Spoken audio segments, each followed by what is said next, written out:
शांति का प्रयास ही अशांति है। यह कथन गहरे दार्शनिक और आध्यात्मिक अर्थ को संबोधित करता है। इसे समझने के लिए हमें ये देखना होगा कि शांति और अशांति इसका वास्तविक स्वरूप क्या है। शांति क्या है? शांति कोई बाहरी वस्तु नहीं है जिसे प्राप्त किया जाए, बल्कि हमारी आंतरिक स्थिति, इनर स्टेट है। जब हम शांति को किसी लक्ष्य की तरह पाने की कोशिश करते हैं तो हम खुद को बेचैन कर लेते हैं। शांति प्रयास से नहीं बल्कि स्वाभाविक रूप से होती है। जब हमारा मन संघर्ष, इच्छा और प्रतिरोध से मुक्त होता है, तब स्वाभाविक रूप से शांति प्रकट हो जाती है। शांति के प्रयास से अशांति क्यों आती है? जब हम शांति के प्रयास करते हैं तो अशांति क्यों आती है?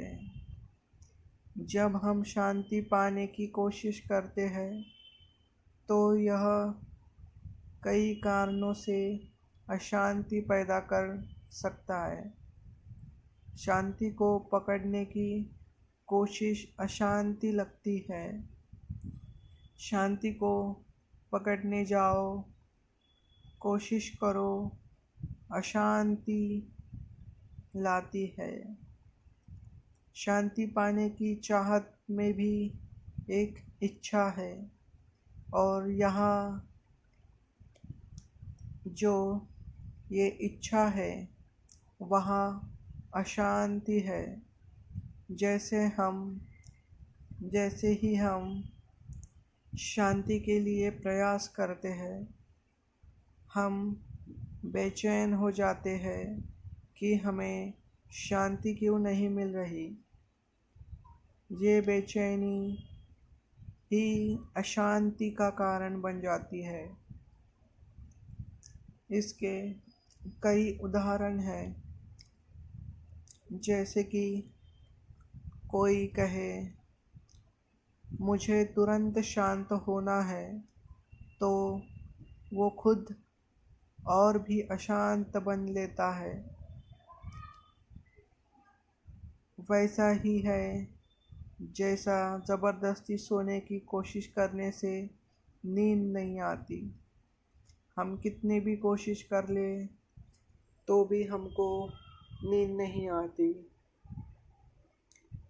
बाहरी परिस्थितियाँ और उस पर निर्भयता। लोग सोचते हैं कि शांति तभी मिलेगी जब सब उसके अनुसार होगा, लेकिन जीवन में हमेशा कुछ न कुछ अप्रत्याशित होता रहता है। जब शांति को बाहरी दुनिया से जोड़ दिया जाता है तो हर छोटा बदलाव अशांति ला सकता है।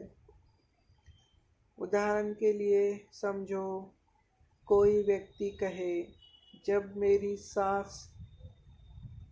मेरी सारी समस्याएं हल हो जाएंगी तब मैं शांत रहूँगा, तो वह भी कभी शांत नहीं रह पाएगा, क्योंकि जीवन में हमेशा कोई ना कोई समस्या रहेगी। प्रतिरोध भी अशांति लाता है। जब हम अशांति से बचने की कोशिश करते हैं तो हम खुद को और भी अशांत बना लेते हैं। जो जैसा है उसे वैसा स्वीकार कर ले, तभी शांति संभव है। उदाहरण के लिए, कोई गुस्से को रोकने की बहुत कोशिश करता है तो और भी ज़्यादा गुस्से में आ सकता है, और भी गुस्सा करता है, और भी उसको चिड़चिड़ापन होता है। लेकिन वो गुस्से को समझकर उसे जाने देता है तो उसके अंदर शांति स्थापित हो जाती है। वास्तविक शांति कैसे होगी? कैसे मिलेगी अपने को शांति? शांति पाने का तरीका मत अपनाओ। शांति को पाने के लिए उसके पीछे पीछे मत दौड़ो। शांति पाने के लिए उसको बार बार कोशिश करना छोड़ दो, बंद कर दो। शांति पाने के लिए कोशिश करना बंद करो। जब हम उसे छोड़ देंगे तब आप शांति को किसी लक्ष्य की तरह पाने की कोशिश छोड़ देंगे। तब वो अपने आप प्रकट होती है। लेट्स गो सिद्धांत कहा जाता है। इसे हम लेट्स गो सिद्धांत कहेंगे। वर्तमान में जीना सीखो। जब हम भविष्य की चिंता या अतीत के पछतावे में उलझ जाते हैं तो हम अशांत होते हैं। वर्तमान क्षण में पूरी तरह से उपस्थित रहने से वास्तविक शांति संभव है। वर्तमान में रहना हमें आना चाहिए। चीज़ों को वैसे ही हम स्वीकार करें जैसे वे हैं। जब हम जीवन को वैसे ही स्वीकार कर लेते हैं जैसा वो है, तब भीतर एक गहरी शांति उत्पन्न होती है। स्वीकार्यकर्ता से संघर्ष समाप्त हो जाता है। स्वीकार्यता से सभी प्रकार के जो संघर्ष है वो समाप्त हो जाते हैं। और जहाँ संघर्ष नहीं है वहाँ शांति है। संघर्ष नहीं मतलब शांति। संघर्ष ना करना मतलब शांति को प्राप्त करना। कुछ भी ना करना मतलब शांति को प्राप्त करना।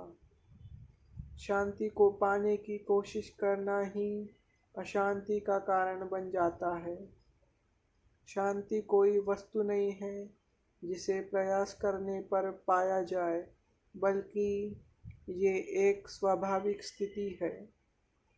जब हम प्रयास छोड़कर वर्तमान में जीना सीखते हैं, वास्तविक शांति तभी प्रकट हो जाती है। संतों और महापुरुषों ने इसके बारे में बताया है। लाओ त्से ने ताओ धर्म, जब आप जाने देते हैं तब आपको सब कुछ मिल जाता है। लाओ त्से ताओ धर्म में कहते हैं, जब आप जाने देते हैं तब आपको सब कुछ मिल जाता है। भगवद गीता में कहा है, शांति उसे मिलती है जो इच्छाओं से मुक्त होकर कर्म करता है। संत कबीर कहते हैं, चलती चक्की देख के दिया कबीरा रोए, दो पाटन के बीच में साबुत बचा न कोई। जब तक हम द्वंद में फंसे हैं तब तक शांति असंभव है। शांति को पकड़ने की कोशिश मत करो। बल्कि उसे स्वयं में जागरूक होने दो, क्योंकि जब प्रयास रुकता है तभी वास्तविक शांति प्रकट होती है।